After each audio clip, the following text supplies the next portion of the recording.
It's wonderful to come talk to you today. I have missed you so much. It's been like a couple of weeks since I've actually sat down and talked to you one-on-one.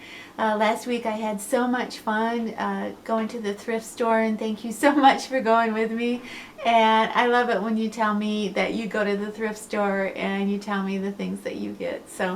And welcome to the new ladies that have come on board the last couple of weeks. You've been so kind and wonderful.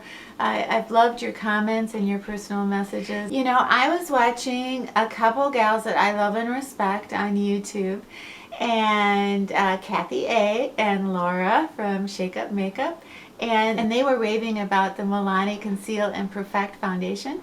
So I had to go out and try it. Now both those gals are younger than me, so I wanted to see how it did on older skin. To be really honest, when I heard that it was both a foundation and a concealer, I really didn't have much hope that I was going to like it, because if it's thick enough to conceal, it's going to be too thick to look like a natural foundation on my face.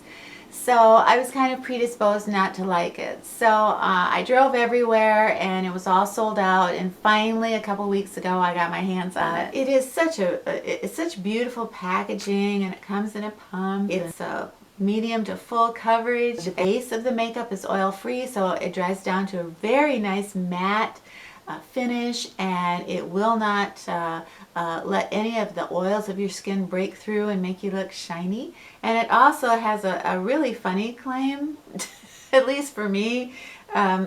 This makeup claims to be sweat proof. So, you know, if you really know a lot of, like, you know, sweaty women in your life, you can recommend this to them. I don't get that. I've never heard of that before. I tried it on a Sunday, and I had a blind date. And you know, we all know you shouldn't be trying on a new makeup the day that you have a special event or a date, but I did it anyway because it was new and kind of fun. And so I put it on and I applied it with my fingers without a primer, and it was awful. It was too thick. It was very cakey. The color didn't seem right. It seemed to find my pores, not so much my fine lines, but my pores, and so it just looked like too much, and it kind of stressed me out, and one thing led to another, and I ended up sort of canceling my date. So Milani, now I'm not blaming Milani, they ruined my love life. So I thought, okay, everybody loves this foundation, so I'm going to give it another try. So that's what I did, and I used a damp beauty blender this time, and I used a silicone primer with it, and without any powdering, and I have to say that it really did look very nice.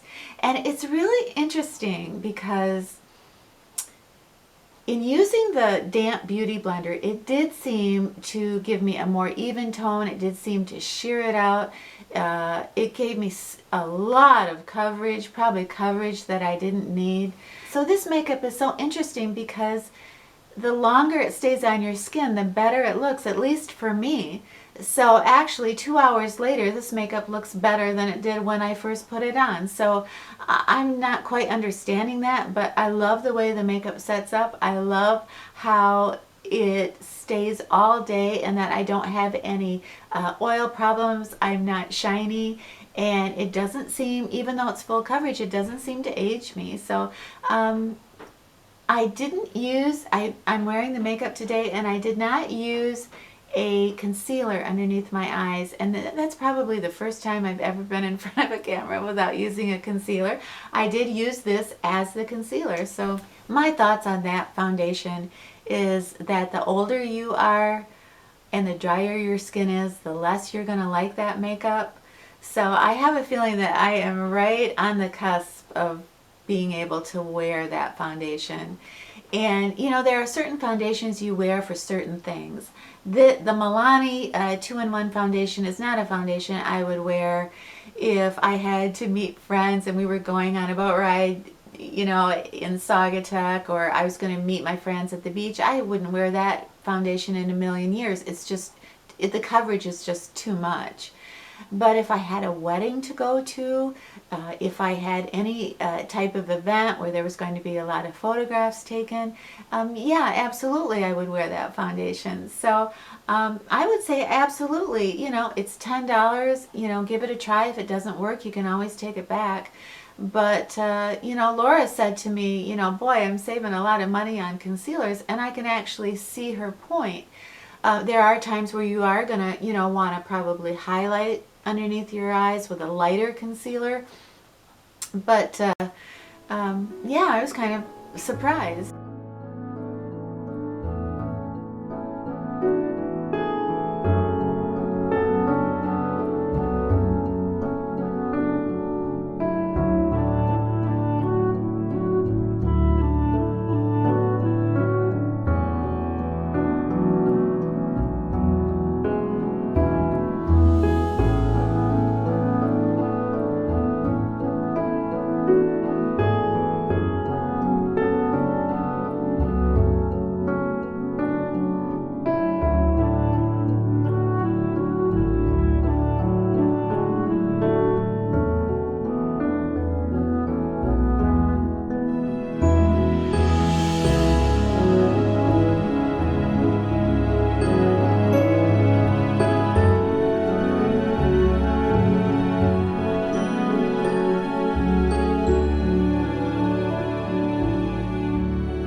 My grandfather died when I was 10 years old, and my mother inherited his home.